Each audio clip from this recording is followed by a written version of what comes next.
খেজুর গুড়ের ভরা মৌসুমেও যশোরের বাজার ছেয়ে গেছে ভেজাল গুড়ে। কেমিক্যাল ও চিনি মিশ্রিত এসব গুড়ের পসরা সাজিয়ে বসেছেন ব্যবসায়ীরা। দাম অনুযায়ী 50 থেকে 80% ভেজাল দেওয়া হয় খেজুর গুড়ের নামে বিক্রিত এ পণ্যে। কেমিক্যালযুক্ত এই গুড় খেয়ে স্বাস্থ্য ঝুঁকিতে পড়ছেন ভোক্তারা। খেজুরের রস গুড়ে দেশজুড়ে খ্যাতি যশোরের। শীত মৌসুমে এই অঞ্চলের গুড়ের দিকে চেয়ে থাকে দেশের মানুষ। তবে অভিযোগ রয়েছে, গুড়ের সুনাম ও চাহিদাকে পুঁজি করে প্রতি বছর এক শ্রেণীর অসাধু ব্যবসায়ী শুরু করেন ভেজাল গুড়ের কারবার। যশোরের বাজারে প্রকারভেদে প্রতি কেজি খেজুরের গুড় বিক্রি হচ্ছে 120 টাকা থেকে 400 টাকা পর্যন্ত। ক্রেতারা বলছেন, ভেজাল গুড় চেনার উপায় নেই। দুধের ভেজাল যেমন বোঝা যায় না, মানে আমরা যারা পার্চেজার বা কনজিউমার, আমরা যেমন বুঝতে পারি না যে দুধের কোনটা ভেজাল কোনটা সঠিক, গুড়েরও ঠিক একই অবস্থা। তারা যেটা মানে বিশ্বাস করে দেবে বলবে, সেটাই আমাদের মনে করি এটি কেমিক্যাল দিয়ে আছে। আগে খেজুরে কষে গুড়ের কেমিক্যাল দিয়ে আছে, সেন্ট। আসল গুড় পাওয়া যাচ্ছে না, দেরি আছে, এখন ওঠে না এত তাড়াতাড়ি। এখন রস বেড়ে নিতে উঠবে কি করে গুড়? 1 কেজি ভালো গুড় কিনতে গেলে 500-600 টাকা দাম, 160 টাকা। তাই যেরকমের দাম সেরকমের মাল। খেজুরের গুড়ে ভেজালের কথা স্বীকার করছেন ব্যবসায়ীরাও। যে চিনি দিয়ে বানানো, এখানে বলছে যে এসে ভেজাল নেওয়া যাবে না। সবাই এখনো খাঁটি গুড় আসে নাই না? খাঁটি গুড় মানে কি, ওই যে গ্রামের থেকেই আর কি খাঁটি গুড় হয়, বিক্রি হয়। আর এই জায়গা আসে সব চিনি দিয়ে বানানো এইসব। এই গুড় আছে আপনার আসছে, কিন্তু ভালো মন্দ আছে, সব রকম মিলাই কম বেশি চিনি দিচ্ছে আর কি।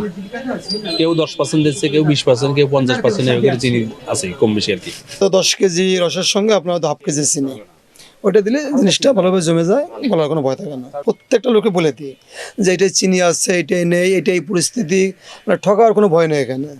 দীর্ঘদিন ধরে ভেজালে পণ্য খাওয়ার ফলে শরীরের রোগ প্রতিরোধ ক্ষমতা কমে যাওয়া সহ ক্যান্সার পর্যন্ত হতে পারে বলছেন চিকিৎসকরা।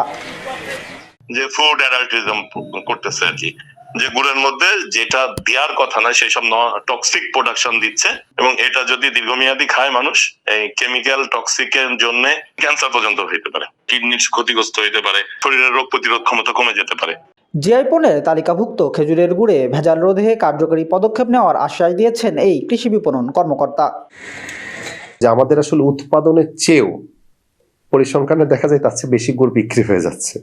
তার মানেই হচ্ছে কিছু ভেজাল গুড় আসতেছে, এবং ভেজালের কারণেই ওই প্রোডাকশনের চেয়েও বেশি। 5 লাখ খেজুরের গুড় গাছ আছে আমাদের যশোরে। এইখান থেকে যে রসটা হচ্ছে, এই রসটা থেকে 3,500 বড় 3600 মেট্রিক টন উৎপাদন হবে। কিন্তু যশোর থেকে দেখা যায় সাপ্লাই হচ্ছে 7,000-8,000 মেট্রিক টন বা 10,000 মেট্রিক টন। এইটাই এখানেই তো বোঝা যায় যে এখানে কিছু ভেজাল হচ্ছে, যেটা আসলে আমরা চেষ্টা করে যাচ্ছি, এবং এই ভেজাল আশা করি অন্যান্য বছরের তুলনায় এবছর একেবারেই কমে আসবে। দেশের মোট চাহিদার 1/3 গুড় উৎপাদন হয় যশোরে। সাধারণত ডিসেম্বর থেকে ফেব্রুয়ারি এই সময়ে খেজুরের গুড়ের বিক্রি কিনে থাকে সব থেকে বেশি। এবছর 3,600 মেট্রিক টন গুড় উৎপাদনের চাহিদা নির্ধারণ করেছে কৃষি বিপণন অধিদপ্তর। সুবর্ণভূমি ডেস্ক, যশোর।